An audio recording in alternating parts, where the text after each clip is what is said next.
Hey, it's Ray. Welcome back to Ray the Quirky HSP podcast. In today's special episode, I'm joined by my amazing coworker Elisa, who not only read my autobiography, so I really chose my parents, but she also brought her unique perspective to our conversation. Together, we'll explore some fascinating insights, personal stories, and reflections that I know you'll find inspiring and thought-provoking. Settle in and enjoy. Hey, life goes on. Okay. Alrighty. Well, long overdue, but I appreciate you getting in touch with me and let's figure this thing out, or figuring this thing out. And I appreciate you taking the time to agree to do this with me and for me. So you mentioned the last time that I saw you that you had a series of questions for me, and I'm intrigued because I didn't get your take on my book last year, and just based on a few times that I did speak with you, your reactions to it really had me curious. So I've been looking forward to this for a bit. Well, just some standard questions.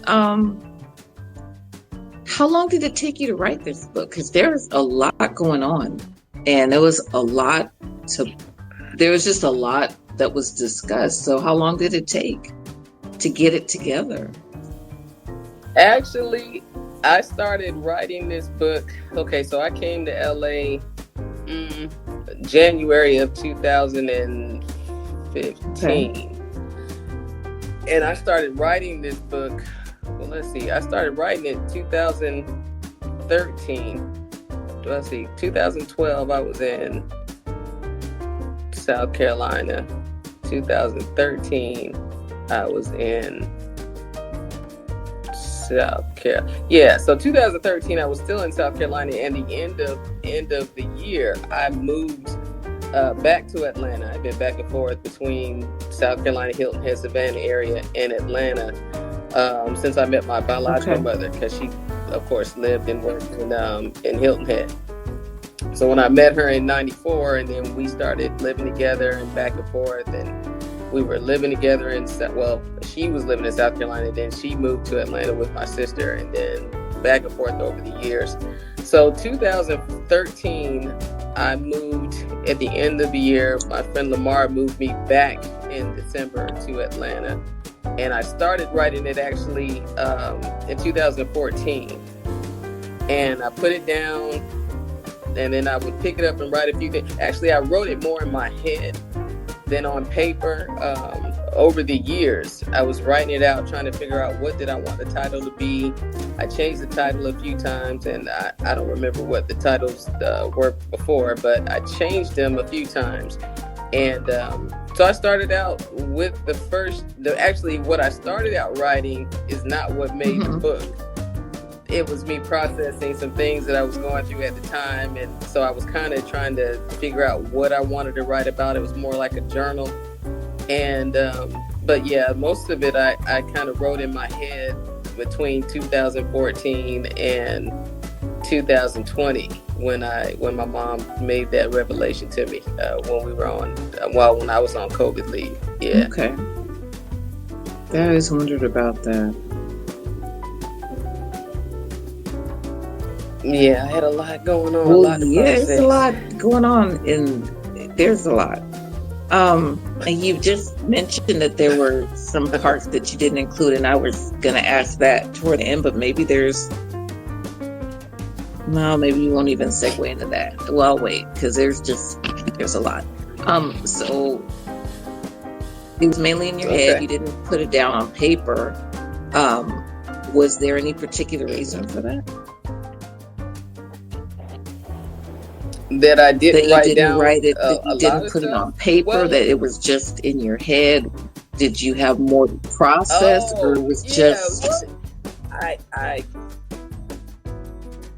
guess because I was still, I processed a lot in my head.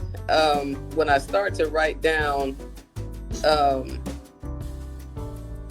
I've been told I'm a good writer. My dad told me I'm a good writer, but it's better for me when I do actually get things out. I used to have a journal when I was a kid. I used to write everything down. Every day I would write down everything. And then every year I would buy a journal.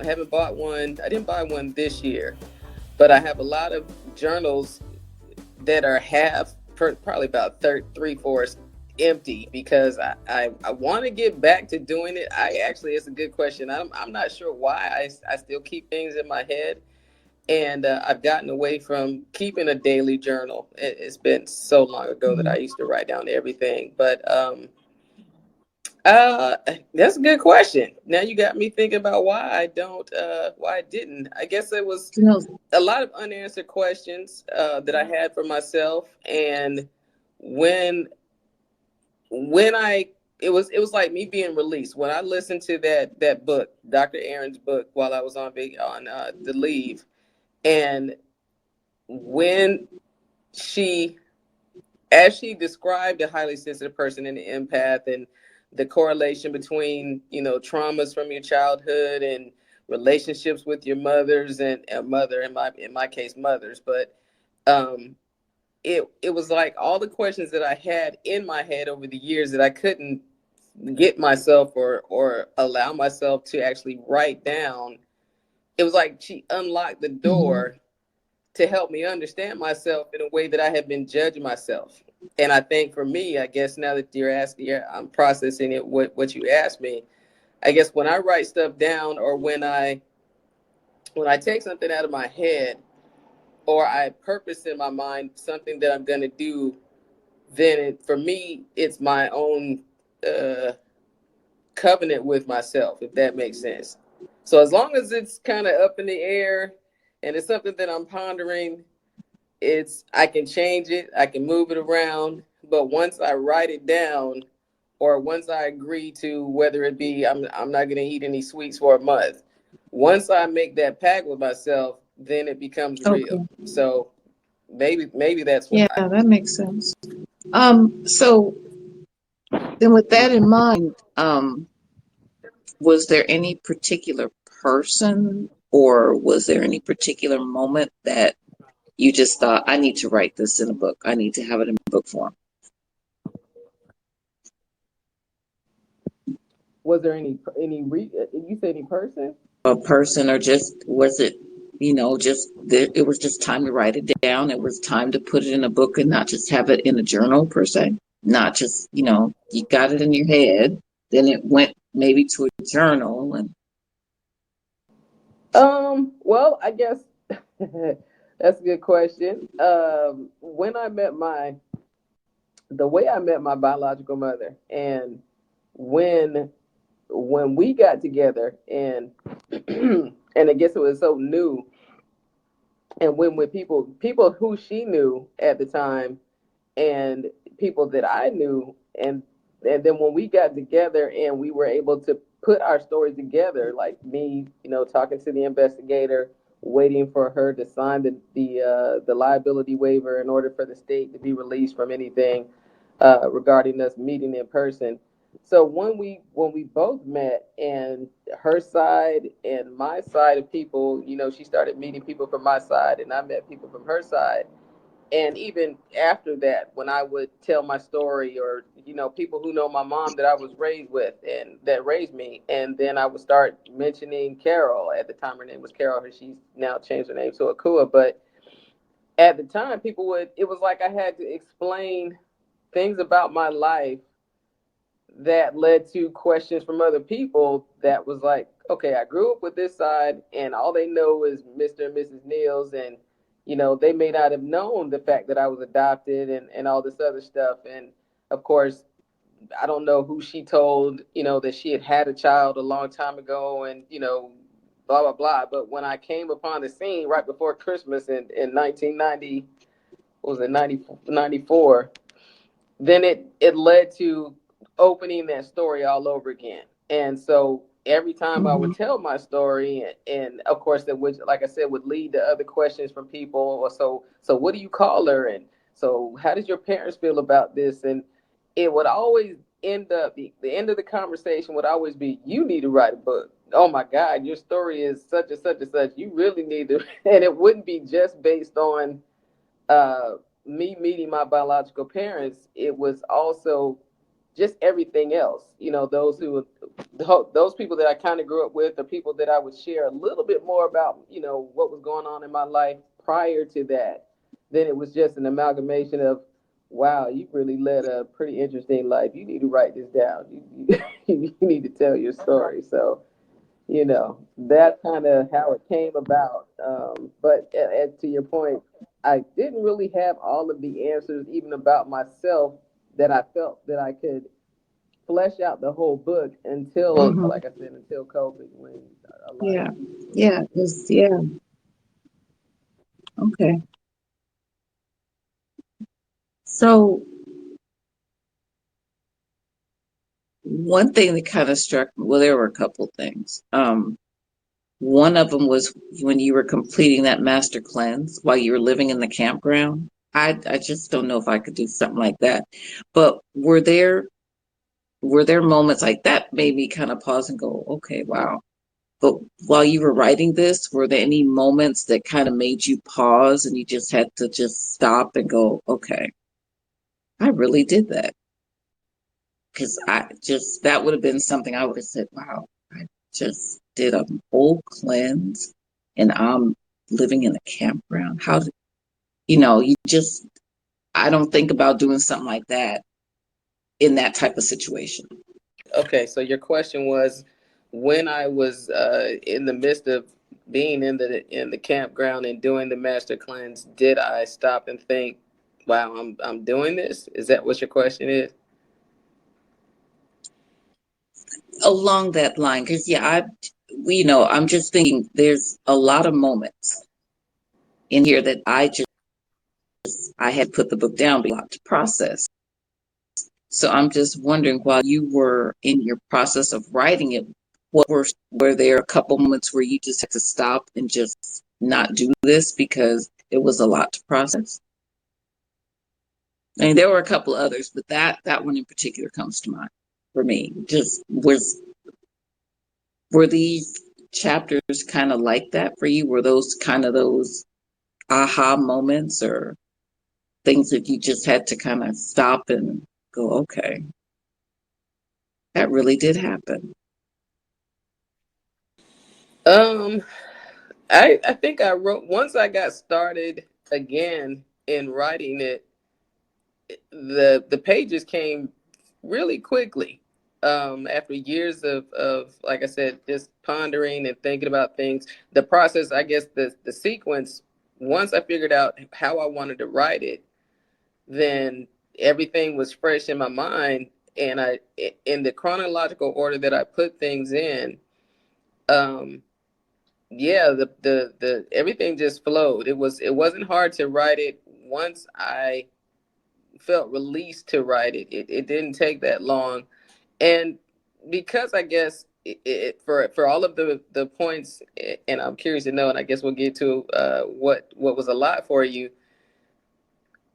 When I look back over my life and I think about all the things that I've done and I've been through, for even Canada, and my good intentions of trying to be there for that family, and it brother leaving me on the side of the road, literally, Yeah, in a different. I had made note of that moment too, because I was like, whoa, gee, really? Well, I guess at that point in my life, it was kind of like what I've said to myself when I found myself in positions or in situations where I'm like, man, it would have, not to say it would have to be me to go through something like that, but each time that I've made it through a situation, and I guess I can say made it through situations that didn't make the book. But for me, the fasting part, the fact that I was fasting during that time felt like the right thing to do. And I say that Mm-hmm. because, having had my house, having gone through the process of buying a house on my own, having that accomplishment at 35, and then losing my house so soon after that, and having to move back into an apartment, and then at the time where just life and things were shifting, and I couldn't get a job as easily as I had my whole life, and to go from that to essentially being, a vagabond here and there, just having to sleep at my dad's house, moving from place to place, looking for work. And in my 30s, it was just, wow, I was probably depressed, not feeling like I was a good catch because I didn't have really much to offer.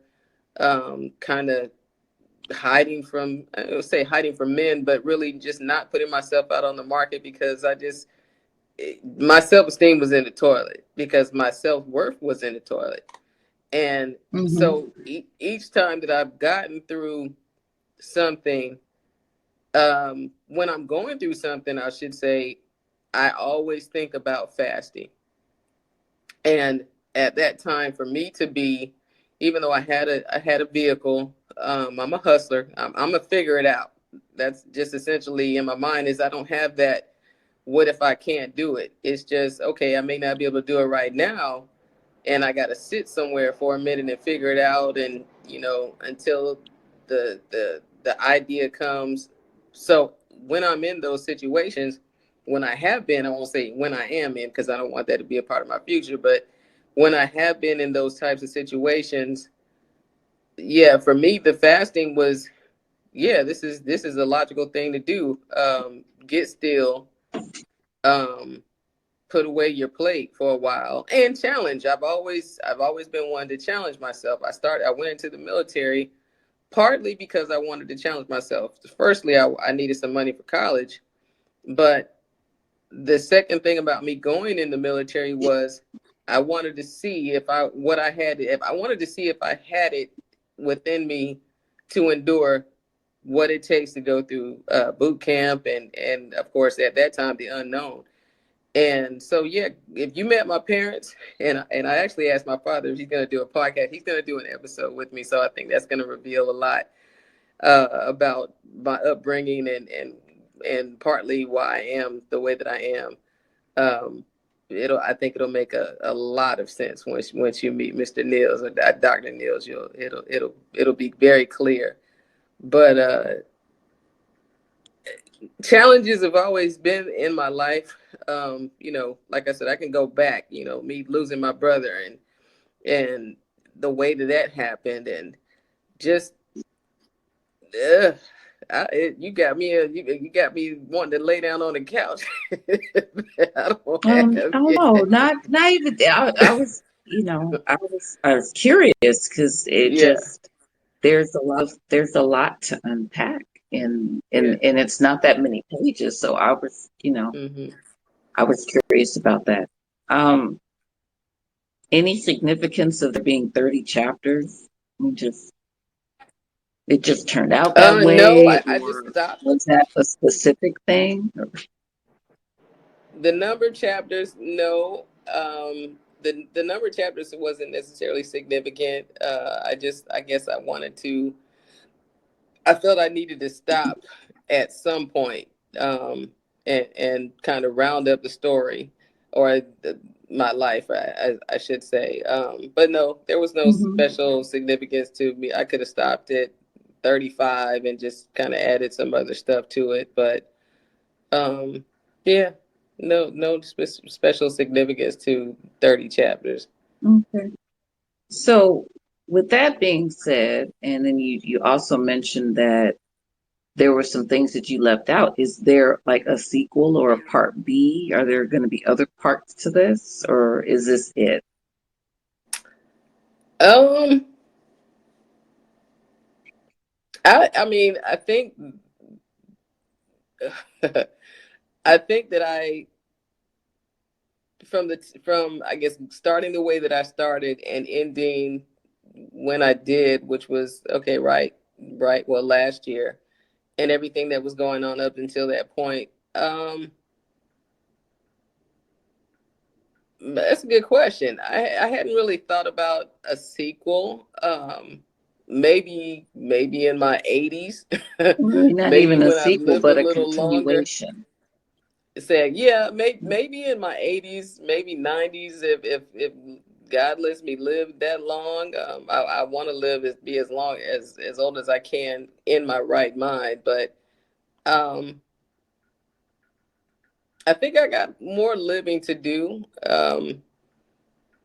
I don't want it to get to be, I guess, where I'm trying to tell somebody how to live. It's just this is my experience, and um, since me wrapping up the book and publishing it until now, I mean, I've had some experiences, but I don't think enough to have a full book come out of it. Now, I mean, I thought about going back and maybe adding some more substance. I had a conversation with Greg once, and after he read it, and his comment was, so what he wanted to know, I think he said something to the effect of he wanted to know, so what happened like after that? And I can't specify what particular chapter unless he was making a generalization and saying, well, what? So you just kind of left us hanging about this or that. And I guess my intention was to share,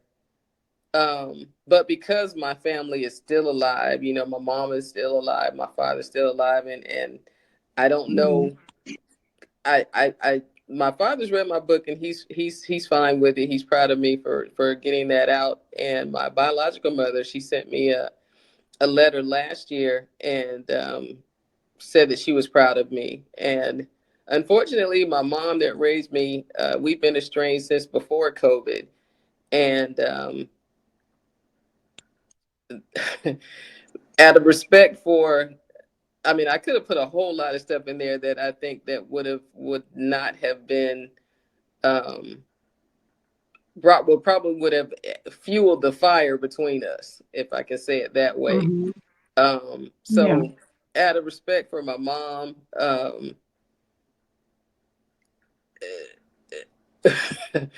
I think that I feel like I disclosed enough to share who I am or what I feel I needed to say about myself.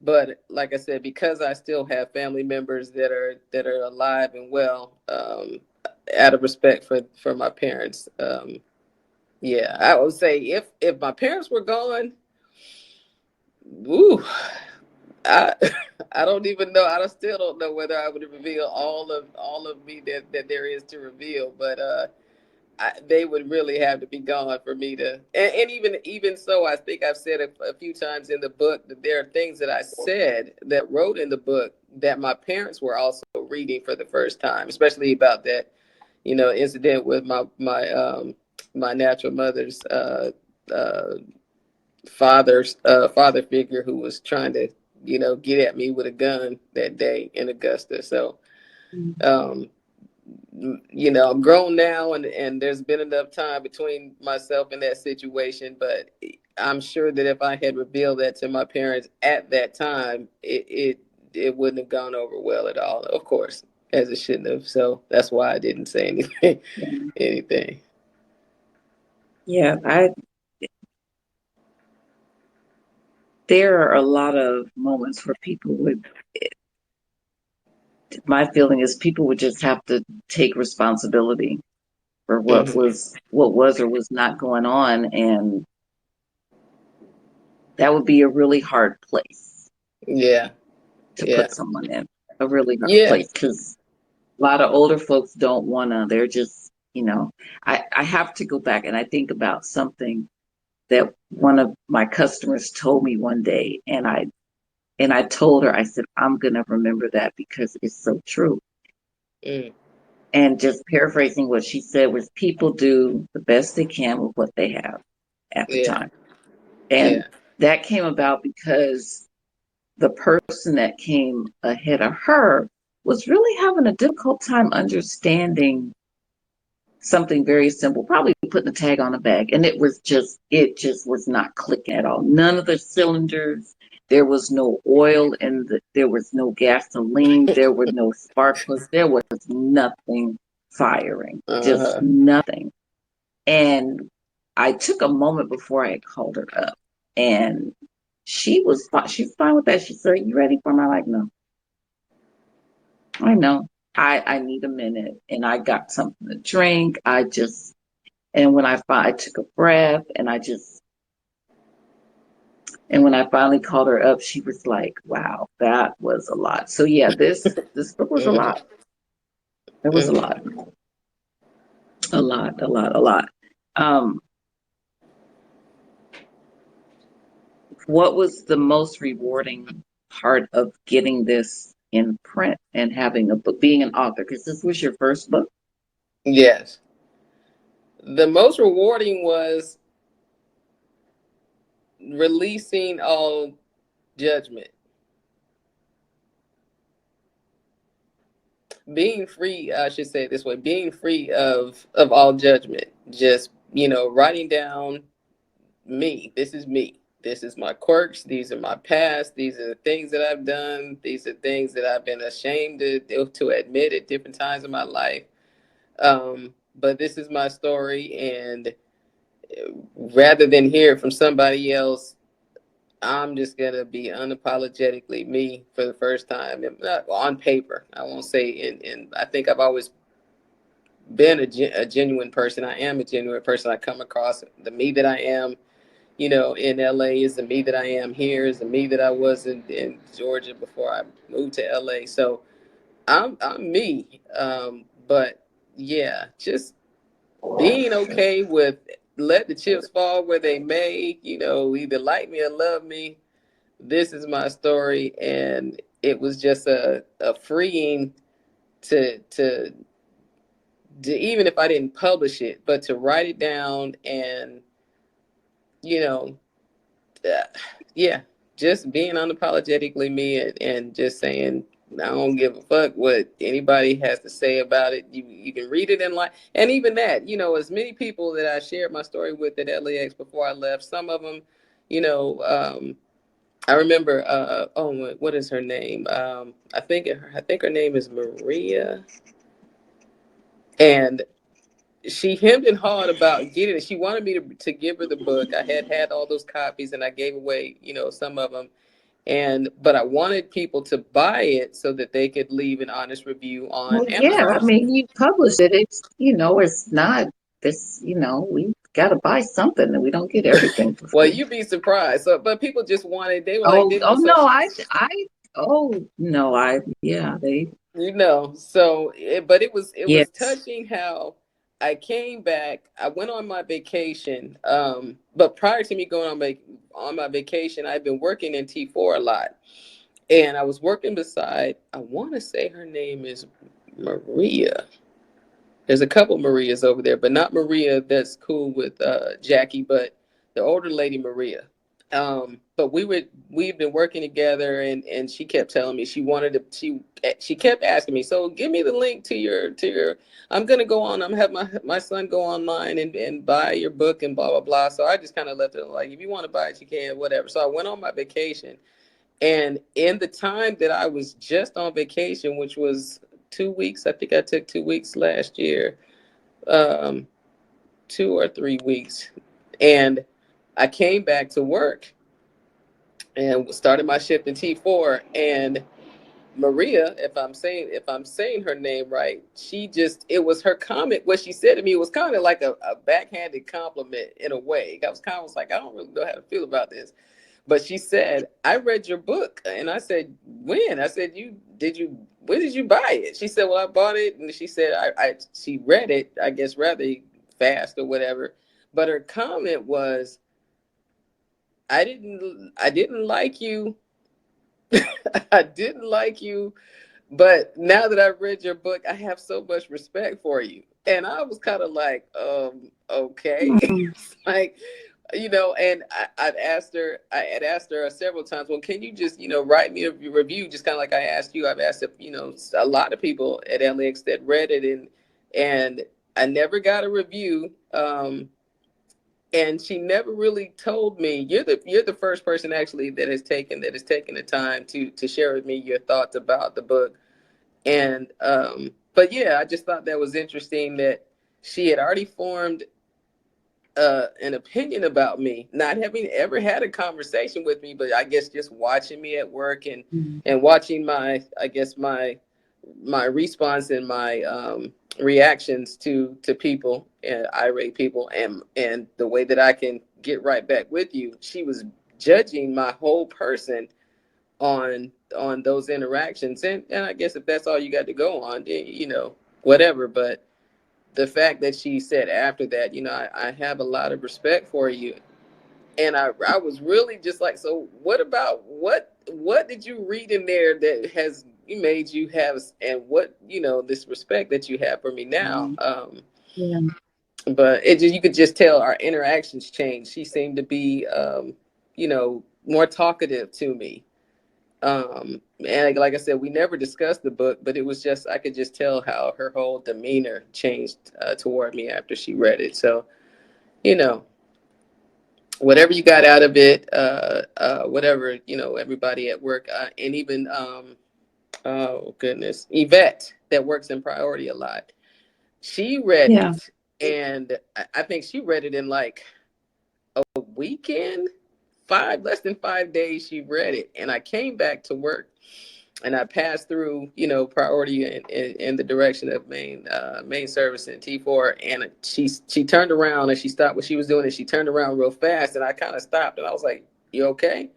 And she just put her arms out and she hugged me, and it Hmm. was, when I say, I mean, you know how Yvette is, but it was such a, she was like, "I Yeah. read your book." And I was like, "Read my book?" I said, "I just gave it to you." Like, it was literally like a Wednesday, and I think I gave it to her that Friday before.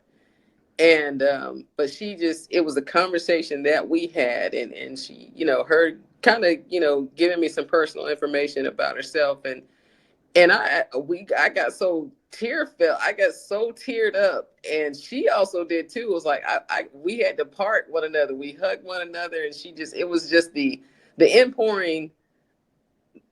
So I guess what I'm saying that in a roundabout way to say that sharing my story allows other people to uh, share more of who they are, then that's, yeah, that's a benefit. That really touched me. Her response to my book, really, it really touched me for real. And I don't know, I don't really So know what is specifically about my book, but the fact that just her reaction to it was really, heartfelt, for sure. I think what a lot of folks don't understand. You hear it, but you don't understand it until you just really, as Dick Gregory would say, you stop and think about it. He used to say that if you just stop and think, Hmm. remember those shows that you don't understand how people are until you understand what they've gone through. Yes. And you've gone through a lot. Yes, Some I of us have. think we've gone through something. You've gone through a lot. Yeah. Yeah. Some people may have, I don't want to say triggered, but they may have some suppression about things that have gone on in their life, things they didn't want to face. Hmm. And reading this book probably made them realize, you know what, I need to face some of these things and either move on, or I really need to handle this. I need to get therapy. I need to do something, because those type of situations that you have been in are the kind of situations that break people. Yeah. Yeah. Yeah, I'm aware of that. Yeah. Just, I mean, there are so many other ways you could have gone, Hmm. Hmm. you know, and Yeah. I know people in my family just, there's just some shit out there that just, you just can't handle it. Mm. And then there's others that just, you figure it out.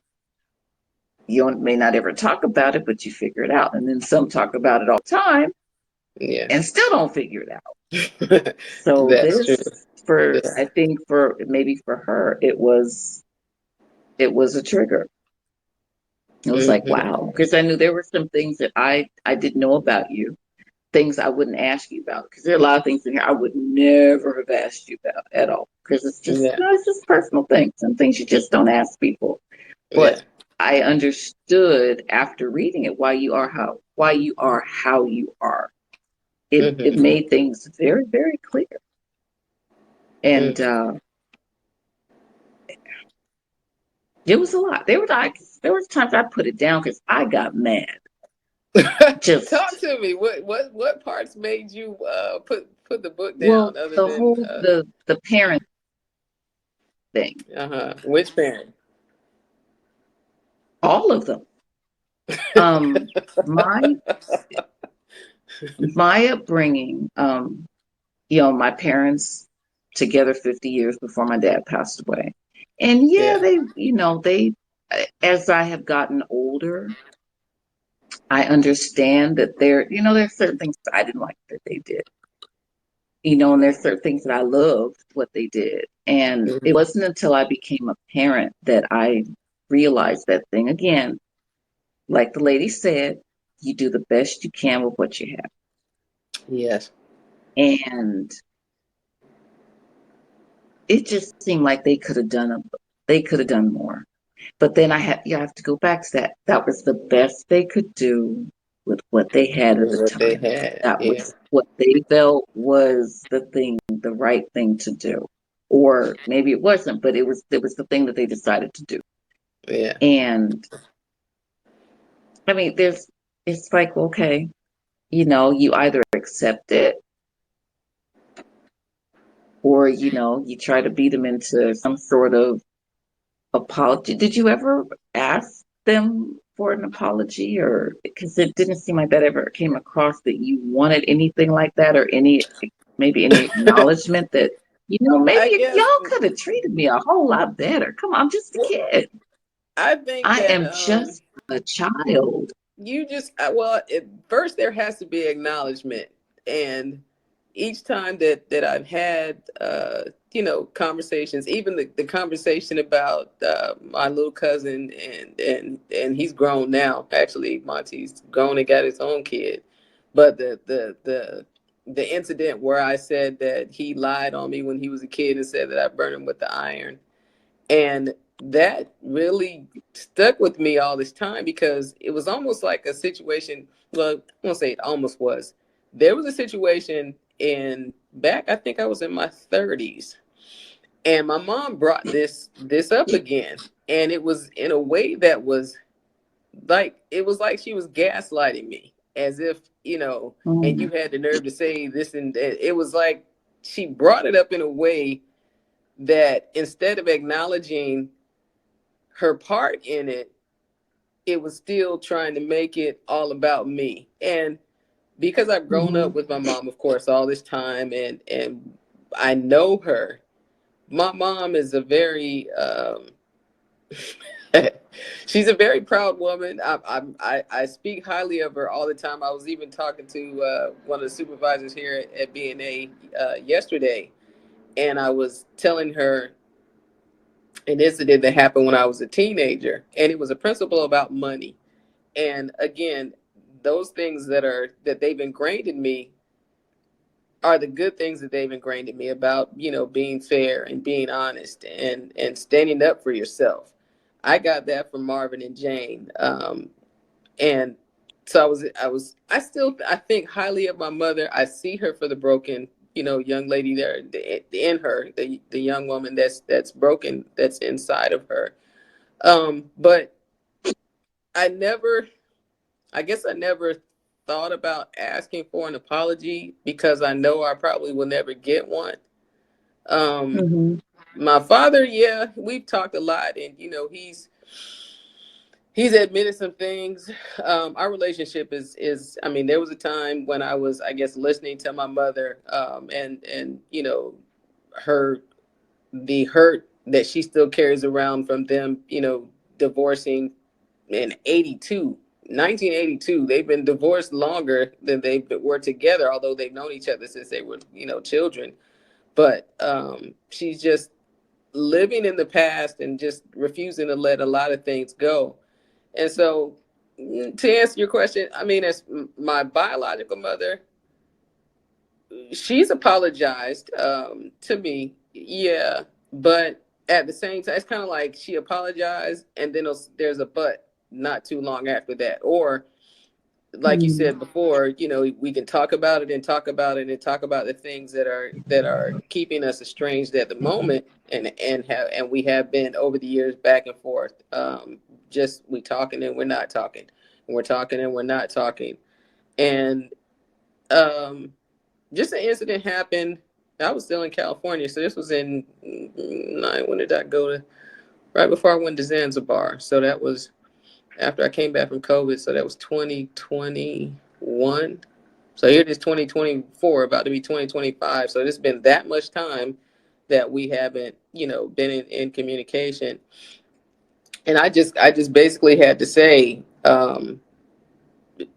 in a text message, just don't contact me anymore. And it wasn't coming from a place of I don't love you, I don't want to talk to you anymore. It was, I'm tired of going over the same shit. And I'm tired of trying to move forward, and but you say you want to move forward, but you are still holding on to shit from the past. So if that's going to be She's the got her own constant things that she needs conversation, to or deal with. yeah, you don't want to, it's for both of them, for both my parents. And I'm not perfect, but I can say that I'm willing to look at myself and the things that I know that are not um, working in my favor. Then I am willing to do the work to fix them, whatever it is. I'm willing to take criticism. I'm willing to have people around me to show me, hey, your slip is hanging. Hey, you shouldn't have done that. Or, hey, this is what hold me accountable. You say you want to do this, so that's not the way to get there. And as much Yeah. as they're different in personalities, they are very similar in being unwilling to unpack their own shit. Mm-hmm. And as much as I love them, and I think about them, and I wonder how they are. My 30th anniversary of meeting her was just on the 3rd, and I sent her a message through Instagram through one of her accounts. She hasn't posted anything on there in a long time. But I just posted a, hey, happy anniversary. I hope you're well. I don't have a number to get in touch with her. But yeah, I just, of course, I wish that things were different. But I guess what has me frustrated in a way of wondering is, but I'm the child. But I've, it even to Yeah. that point, my biological mother, has actually admitted to me that she's the child and I'm more the parent. And it's like, okay, but don't you want to change that? don't you Yeah. want things to be the way that Don't they you want to should be, be instead more of it? responsible? Yeah. Yeah. Yeah. Put it So on the child. Don't take responsibility. yeah. So I mean, Yeah. it's I guess I feel where I inside I feel like, okay, I no longer am putting myself in the position to be hurt by them emotionally. I'm trying my best to hold a place for if things were to get better. I don't want to harden my heart to the point where I just say, hey, if whatever happens, they get a revelation and they're willing to do the work. But I've heard it so many times before, and I guess I'm a little jaded on. I'm really protecting my heart. Just I'll just say that, protecting my heart. I trust them to be themselves until I see anything different. And but yeah, I guess Right. that even in that just brings about a lot of questions like, okay, well, but I come from both of them in a way. And what does that say about me? That this is, I don't know even know if that makes sense what I'm trying to say. Because I don't see myself any better than them.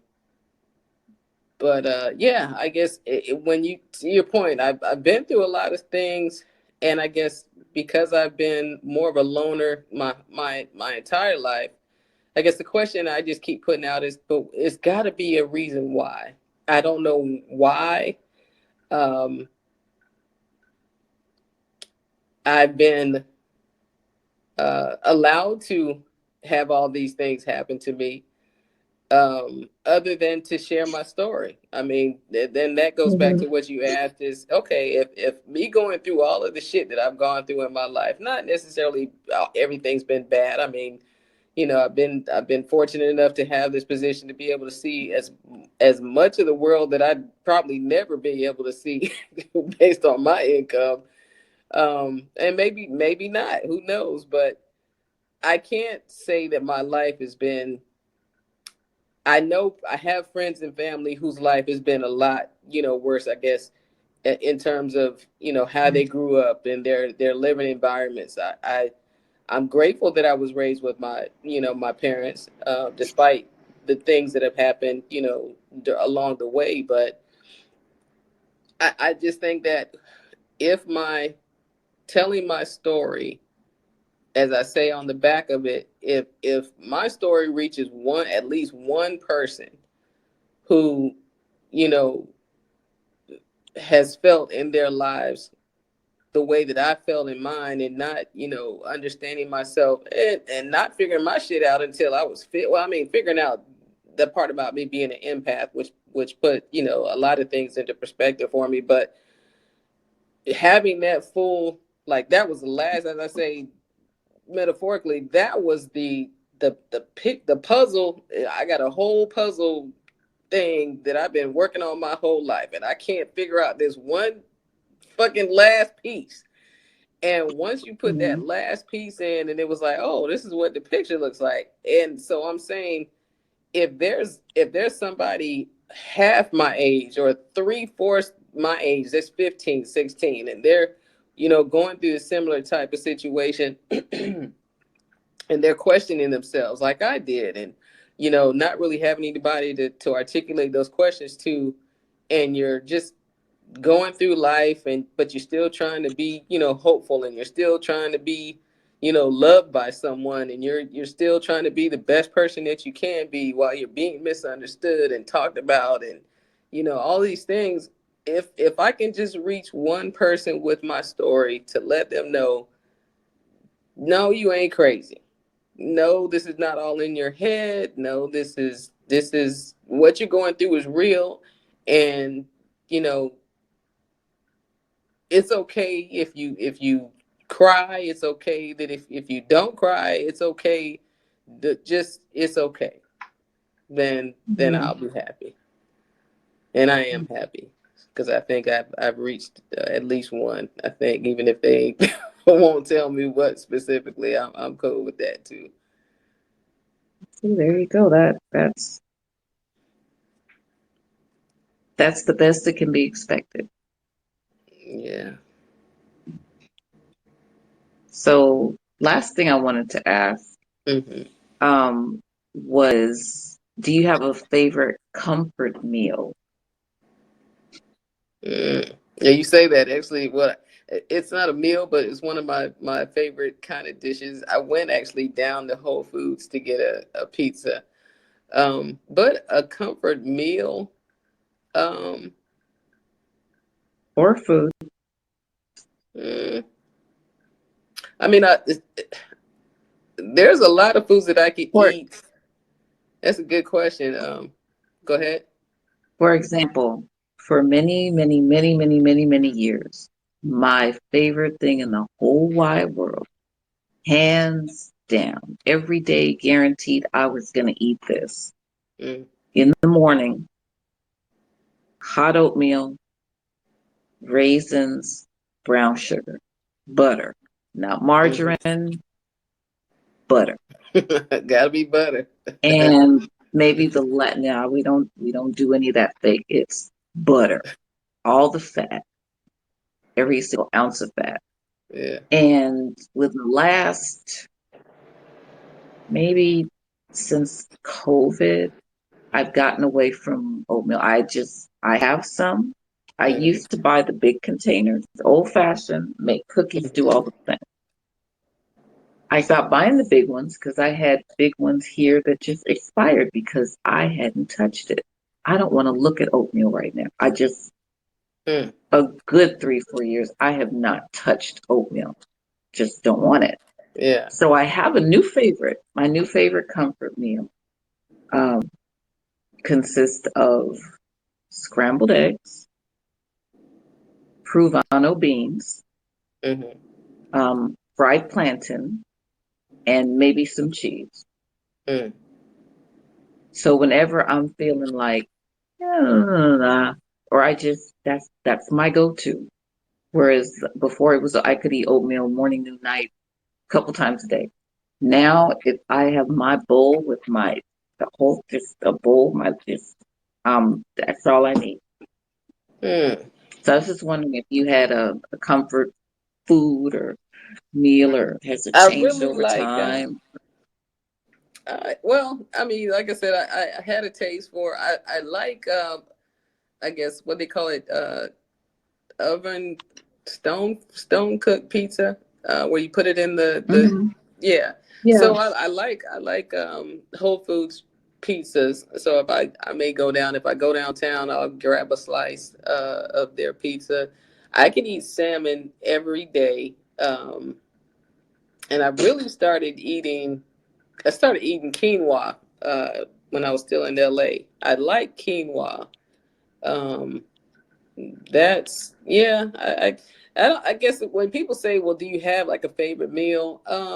I have different things that I enjoy eating, but I yeah, it's either salmon and quinoa, maybe quinoa and like tuna, or like I said, a very interesting veggie pizza. Like today, I went down and I got a white pizza with garlic, mushrooms, caramelized onions, and spinach. Hmm.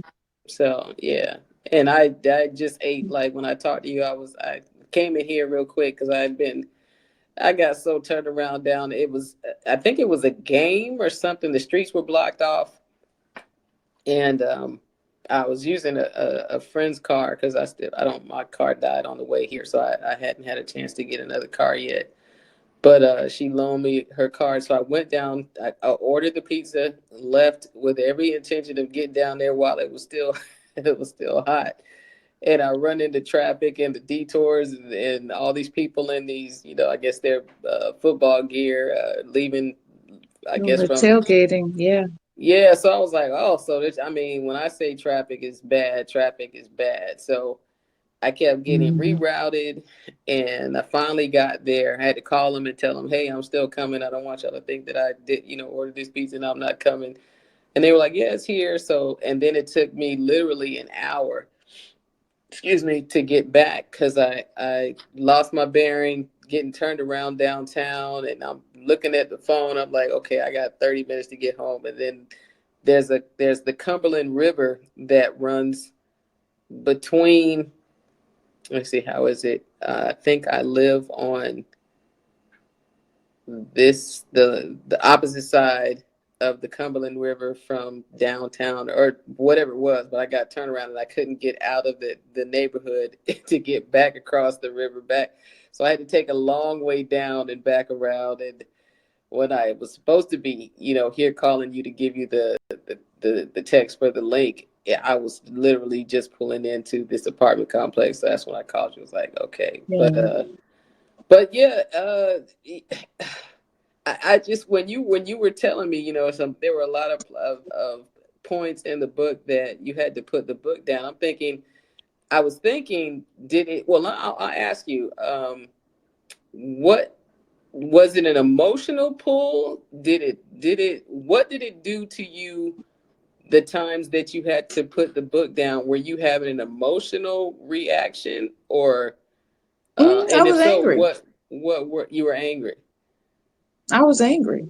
Yeah. Angry at the situation. Angry just because why are we doing this to a child? Mm,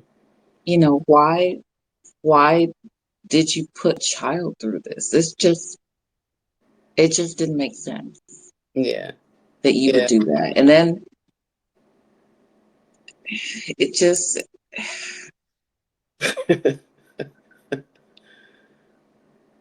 yeah, just Let yeah, it it out. was it was a lot. No It holds was barred. a I lot. can I handle just it. And then, I would go back and reflect and think, okay, thinking about my girls, was there a situation where I did something that I really need to go back and ask them, was that okay? Are you okay? Mhm. It just made me go back and think about those kind of things with my sister, with my niece, were there things that, I didn't do that maybe I should have done? And, did it made me think about things. Mm. What Well, what could you do better?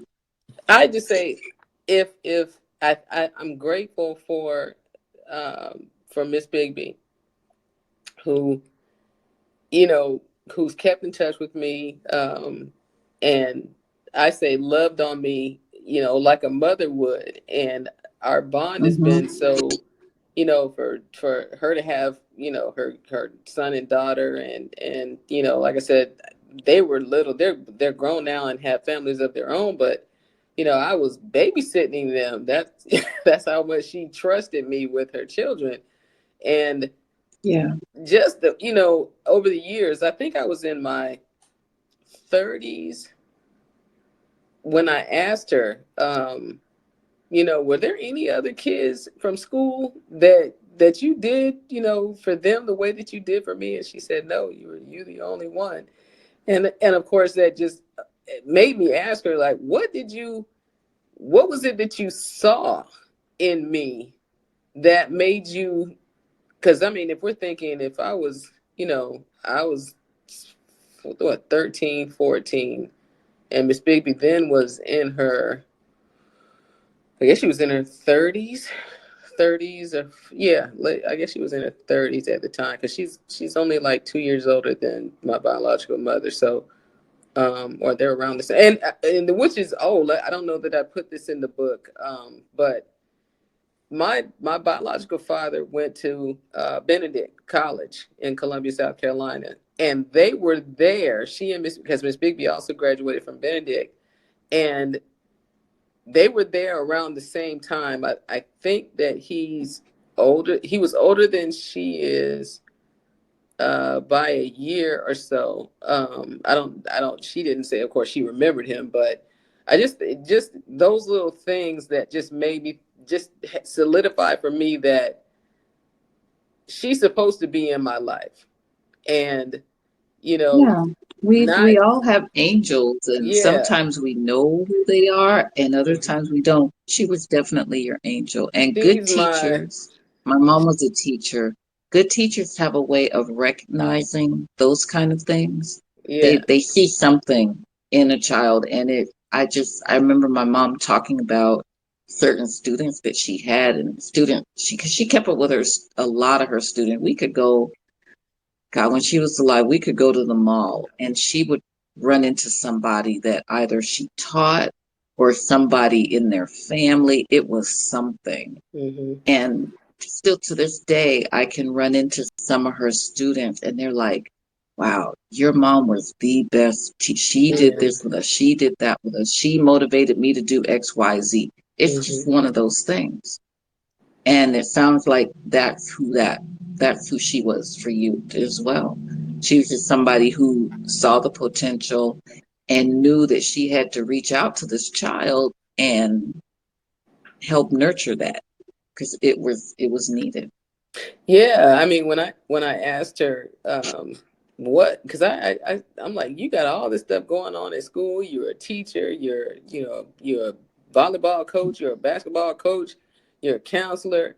And what was it about me when and when I say, I remember her talking to me one day, and Coach Jackson is this man, her male. It was a male, black male coach that was in the school. Actually, Coach Jackson, actually, I think he taught my brother, or he coached my brother, my older brother, Quincy. And but he was sitting in her office one day, and I don't know what I did, but that was back in the day when I guess it was okay for other parents to parent you. So Yeah. I go into Mm-hmm. the gym, and she calls me in her office, and it was a motherly talk, but it wasn't a I respected her and loved her even then so much that it wasn't a I'm gonna go home and tell my mama what you said, because I knew it was coming from a good place. But what I say, she chewed my ass out. She chewed my ass out.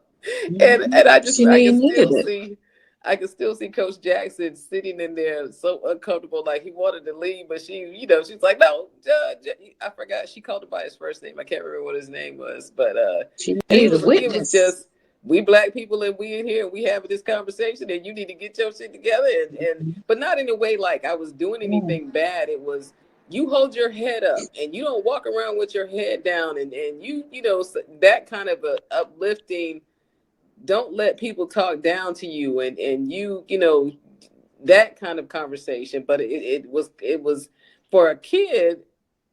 I was embarrassed to be having this conversation in front of another adult, but I knew, you know what I mean? I Mhm. knew that she loved me to have the conversation. So I was in my 30s, I think, and we were talking one day, and I said, Miss Baby, I still say Miss Baby out of respect now. When she calls me, or if I call her on the phone, she'll say, hey, this is Mama. And I'll say Mama to her. But when I'm talking to her, just out of respect, I still say, Miss Baby. Or like I said, Mhm. interchangeably now, I feel comfortable enough to call her Mama. And I've done that for years. But I asked her, I keep getting away from what I'm saying. But I asked her, so what was it about me that made you, feel compelled to reach out? And that's what she kind of said. She said, I could tell that you weren't being nurtured at home. And she just, I just saw that you were. And then, of course, that just takes me back to my childhood. And I'm like, damn, how was I? As much as we think that we're masking, and we think that we're, you know, uh, putting on that strong face, people can see you. Mhm. People Oh yeah. can. Yeah, they may Yeah. not say anything, but it shows. Yeah. So, It but I'm can so definitely grateful that it show. was her that saw me. So yeah, that's my heart. Yeah, and I'm great if and and I say, when I think back to that time where I, I wonder, did they ever have a conversation, she and my mom? I mean, of course, she had enough of a conversation to be able to say, um, hey, I want Theresa to come over to my house and babysit or whatever.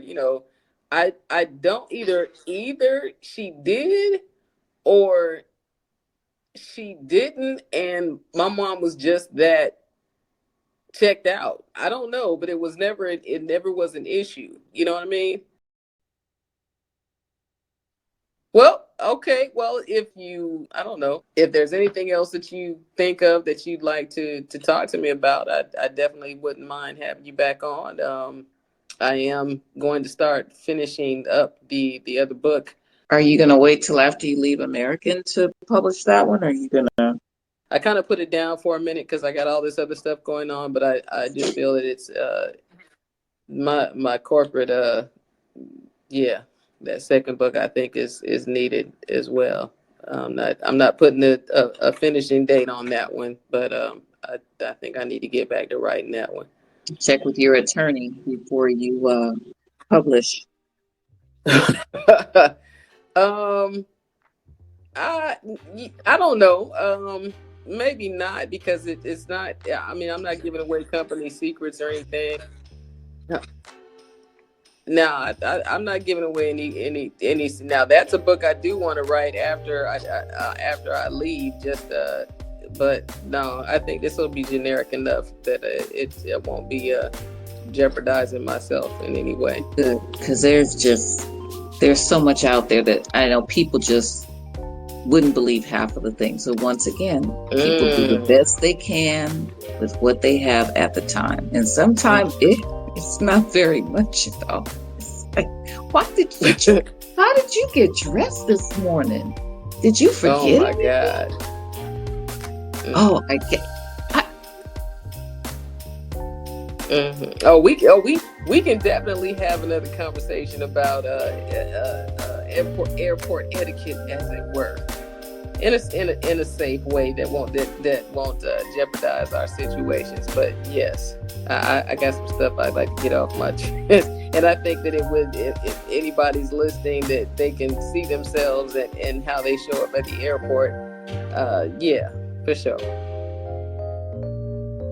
Well, I don't want to run out of my battery, but I do want to say thank you for blessing me with these conversations. And if you think of anything else, let me know if you have a conversation or a topic you'd like to discuss, because I want to keep this podcast going and gain some momentum and some followers. So I don't know if you subscribe to my channel yet, but I'll send you the link so you can take a look at this, or actually this is just going to be audio, so I may do the video or parts of it, but I appreciate your time, ma'am.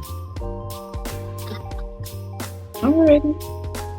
Okay. Well, you take care. Oh, do the best you can with what you have. For sure. You got my number. I'd love to stay in touch and talk to you. Yeah. All right. Yeah. But I plan on coming back and hanging, and we can do some bowling or whatever. Yeah, absolutely. But I'll let you guys know when I'm coming back. All right. Well, you have a good night, and I'll see if I come up with any more questions here. There might be a question or two at the time. There you go. Yeah. Okay. You have a good night. Well, all right. Till the next time. Thank you so much. Wakanda forever. Wakanda forever. It can only be that way. All right. Have a good night. All right. Bye. You too. All right. Thank you so much for tuning in to episode 8 of Ray the Quirky HSP podcast. I hope you enjoyed this heartfelt conversation with Elisa. If this episode resonated with you, don't forget to hit that subscribe button so you never miss an update. And while you're at it, share this episode with someone who might love it too. See you next Sunday.